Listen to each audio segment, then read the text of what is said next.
This will be my objection to some gross overprescriptions I received as a child. Now, overprescription occurs when the child is fidgety, doesn't give good answers to yes, 1 and 2. The doctor wants to hurry things along, so you just get a very strong minus. When you realize you got the strong minus, you go back and ask about it. You're told, well, you don't know anything.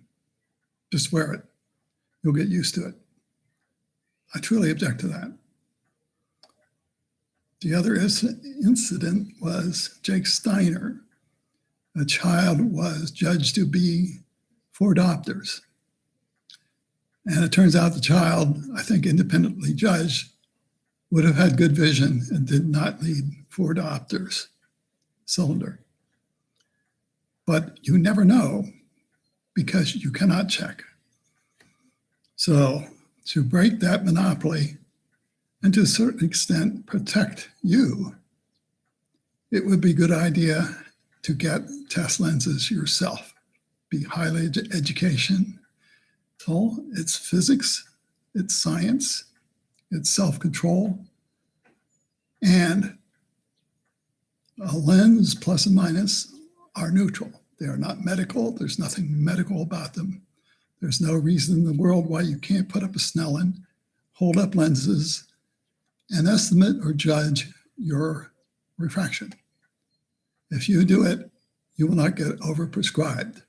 It often happens that you want a low value lens, for example, Jake's program.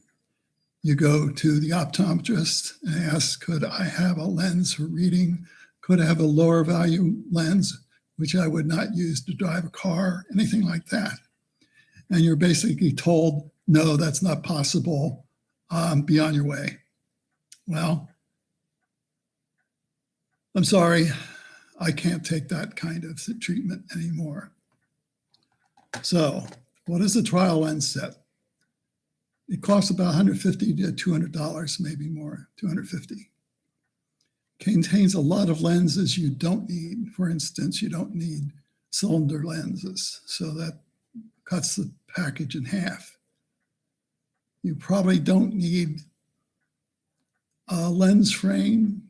There's just a lot of things you don't need. So what did I do? Well, it turns out Zollian in fact sells lenses, which I removed from the frame and used them myself and my own Snellen. Here's what I got from Zinni Optical. That's a -1/2 and -1. Although if you're going to do it, I would also buy a -2. There's the frame. And here are the lenses. There is a -1/2,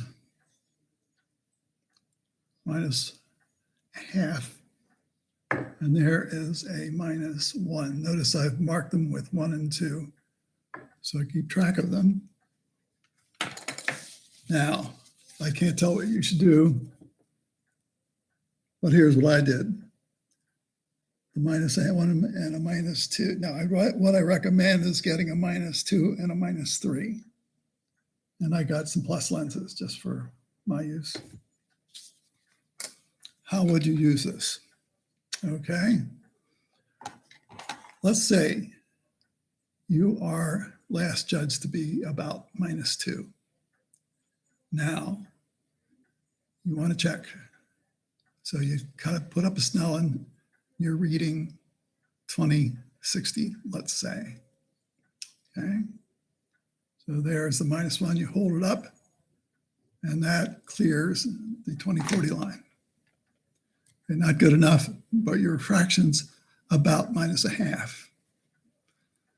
So you take the -1, you hold that up, and that clears the 20/30 line. Okay, now you need a -1/2. What in the world do you do? Take the two of them together, put them together. Now you have a -1/2 diopter lens. Hold that up, and that clears your 20/20 line. So your refraction by your personal objective measurement is minus 1.5, not the minus 2 diopters you were prescribed. What if that doesn't work? Okay, you take a minus 2 diopter, hold that up. Are you close to the 20/20 line? These can be approximately 20/25 would be good enough. You take your minus 2, 1.5. Now you have a minus 2.5 diopter lens. Hold that up. It's got the 20/20 line clear. That is a very low-cost way to objectively determine your refraction. You just don't need a cylinder of your eye. It's not important. Then you do the other eye the same way. Why is this important versus an office judgment? The reason is very simple. I weigh about 200 pounds, plus or minus 5 pounds. If I go to an office, I may be weighed 205. But the point is, I get accurate only long time weighing. The same way with Snelling. You don't really get a good reading until you put your Snell up permanently, bright light, and start reading it. Now, to enhance that process, you can use your own test lenses and see the minimum minus it takes to read the 20/25 line. Now, this is not medicine. This is science itself, and you're the scientist. It takes a while to understand these issues. But I think my vision was destroyed when I was overprescribed by 2 doctors by some over-enthusiastic optometrist. Now, they totally believe that nobody can get out of it. Now, I will agree, it's very difficult to get out of it. I prefer to think about getting out of it when I'm 20/50. Now, I personally will use a plus lens for near because I have no fear of the plus lens. I have a great fear of the minus lens if I ever start wearing it. There are some more details that would help if you do this.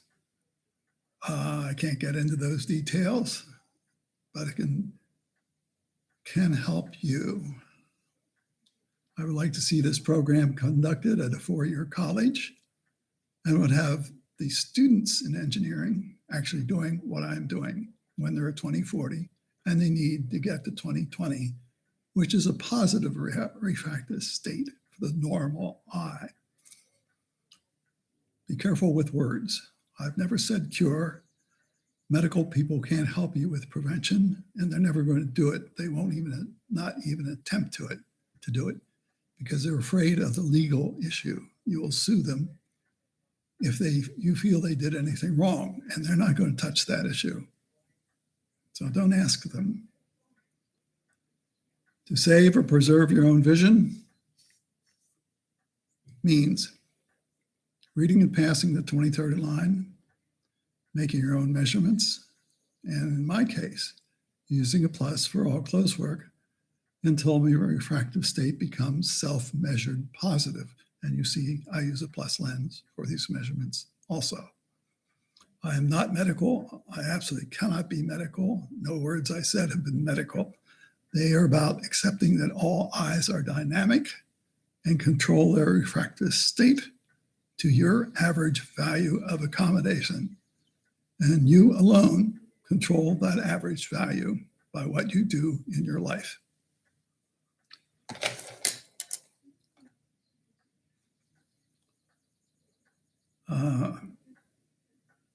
This is very difficult, and no one in medicine will ever help you preserving.